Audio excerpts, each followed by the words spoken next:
आइए बच्चों, आज हम बिहार बोर्ड क्लास 10th और 12th दोनों एग्ज़ाम में आने वाले साइंस के एक बहुत ही महत्वपूर्ण सब्जेक्टिव को देखने वाले हैं। तो चलिए शुरू करते हैं। बच्चों, प्रश्न कह रहा है इंद्रधनुष हमेशा वर्षा होने के तुरंत बाद ही क्यों बनता है। हाँ बच्चों, आपने देखा होगा जब बारिश होकर छूट जाती है तो हम जब आसमान की ओर देखते हैं तो हमें 7 रंगों की एक पट्टी दिखाई देती है। 7 रंगों की एक पट्टी दिखाई देती है जिसे हम सतरंगी या इंद्रधनुष कहते हैं। तो वही कह रहा है उसके बनने के पीछे का कारण क्या है, वो क्यों बनता है। तो आइए बच्चों, आज हम उसी कारण का पता लगाते हैं कि वो इंद्रधनुष क्यों बनता है। बच्चों, आप इसको मत देखिए, आप इसको ना देखिए ना पढ़िए, आप मुझे सिर्फ 2 मिनट का समय दीजिए। इस 2 मिनट के अंदर मैं इस प्रश्न के उत्तर को इतना इजी लैंग्वेज में समझा दूंगा कि आपको इस प्रश्न का उत्तर ज़िंदगी भर के लिए याद हो जाएगा।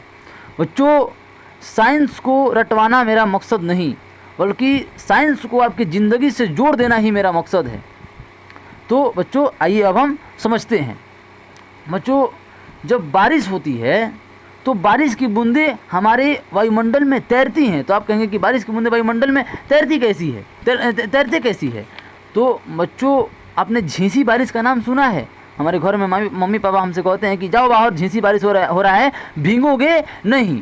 मतलब क्या कि बारिश तो हो रही है लेकिन बारिश की बूंदें इतनी छोटी हो गई हैं और इतनी हल्की हो गई हैं। छोटी हैं तो जाहिर सी बात है कि हल्की हो जाएंगी कि वो ज़मीन पर नहीं गिर रही हैं, तो आदमी भीगता नहीं है। वही कह रहा है झींसी बारिश, तो वो वायुमंडल में तैर रही हैं।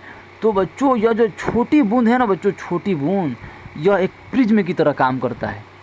हाँ बच्चों, प्रिज्म छोटा हो या बड़ा है वो प्रिज्म ही, उसका काम क्या है मैंने आपको बताया था पिछले वाली वीडियो में कि प्रिज्म का काम है श्वेत प्रकाश को 7 अलग अलग रंगों में बांट देना। तो बच्चों उसी प्रकार यह जो बूंदें हैं बारिश की वो प्रिज्म की तरह काम करती हैं। इनका काम क्या है, ये 7 अलग अलग रंगों में बांट देंगे। किसको?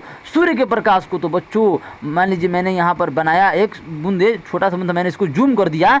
तो बच्चों जब इस पर सूर्य का प्रकाश पड़ता है, मान लीजिए ये सूर्य है, जब इस पर सूर्य का प्रकाश पड़ता है तो बच्चों क्या करेगा, ये इस सूर्य के प्रकाश को 7 अलग अलग रंगों में बांट देगी यह बारिश की बूंदें।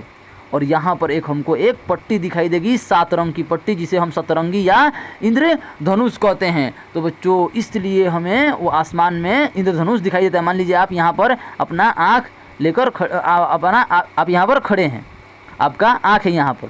अब बच्चों जब यहाँ से आप देखेंगे तो आपको यह इंद्रधनुष दिखाई देगा। तो इसके पीछे का कारण यही है बच्चों। तो मैंने आपको जो समझा दिया, बस मैं वही यहाँ पर लिखा हूँ। बस भाषा कैसे लिखना है और शब्दों को सजोना कैसे है ये समझ लीजिए। देखिए बच्चों, इंद्रधनुष हमेशा वर्षा होने के तुरंत बाद इसलिए बनता है क्योंकि वर्षा की बूंदें हमारे वायुमंडल में तैरती हैं। मैंने अभी आपको समझाया। और वर्षा की यह बूंदें प्रिज्म की तरह कार्य करती हैं, मतलब प्रिज्म की तरह यह व्यवहार करती हैं। और जब इन बूंदों पर सूर्य का प्रकाश पड़ता है तो वह 7 अलग अलग रंगों में बढ़ जाता है। जाहिर सी बात है, जब प्रिज्म की तरह काम कर रही है तो प्रिज्म का काम ही क्या है, एक ही काम है उसका, वो 7 अलग अलग रंगों में बांट देता है श्वेत प्रकाश को। और जब हम आसमान की ओर अपना सिर उठाकर देखते हैं तो हमें 7 रंगों की एक पट्टी दिखाई देती है जिसे हम इंद्रधनुष कहते हैं। इस प्रकार इंद्रधनुष बनता है। बच्चों आपको बेटर समझ में आया इसलिए मैंने आपके लिए यहाँ पर चित्र बना दिया। ये है सूर्य, मैंने यहाँ पर लिख दिया है सूर्य, और ये है सूर्य की किरण। सूर्य की किरण मैंने सिंगल ले लिया है, तो करोड़ों, जिनकी गिनती नहीं, करोड़ों हैं वो, लेकिन मैंने समझाने के लिए एक किरण को लिया है। और यह है बारिश की बूंदें, मैंने जूम कर दिया। छोटी सी बूंद थी बच्चों, यहाँ पर देखिए यह बूंद छोटी सी, मैंने इसको जूम कर दिया है। इसका काम क्या है, यह सूर्य के प्रकाश को, सूर्य का प्रकाश भी एक श्वेत प्रकाश है, सूर्य के प्रकाश को यह 7 अलग अलग रंगों में बांट देंगी। और यहाँ पर बच्चों देखिए यहाँ पर एक पट्टी बन गई, इसे ही हम इंद्रधनुष कहते हैं। तो बच्चों इस प्रकार इंद्रधनुष बनता है।